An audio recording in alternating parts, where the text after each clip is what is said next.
Además de una falta de acuerdo total y de una convivencia imposible con los ocupas, como hemos visto, los propietarios de las casas también tienen que correr con los gastos de tener una casa inutilizada forzosamente. Pero ¿eso cuánto cuesta? ¿Cuánto dinero pierde un propietario si tiene la mala suerte de que le ocupen su casa? Tenemos una cita con un experto inmobiliario. Queremos saber cuánto dinero pierde un propietario con una casa ocupada. Ese propietario tiene esa casa, pero podría estar o viviendo en ella, o alquilándola, o vendiéndola. En esos tres casos, ¿cuánto dinero pierde un propietario que tiene una vivienda ocupada? Por ejemplo, un piso medio en Barcelona. Podemos hablar hoy en día de unos 1.000 euros de alquiler.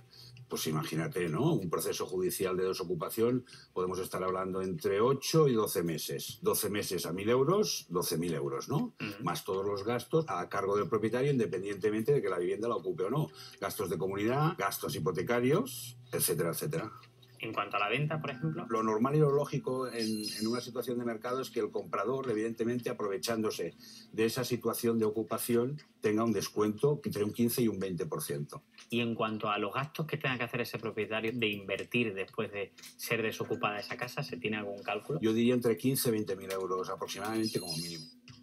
¿Qué le aconseja a estas personas que son propietarios que intenten negociar o que persistan en la vía civil? Mi consejo es acudir directamente a la vía civil, que es la vía que te permite recuperar la posesión. Y esa vía civil, en el ínterin, puede comportar una negociación con los ocupantes que pueda obtener la posesión antes de la finalización del proceso. Muchísimas gracias por la información. A vosotros.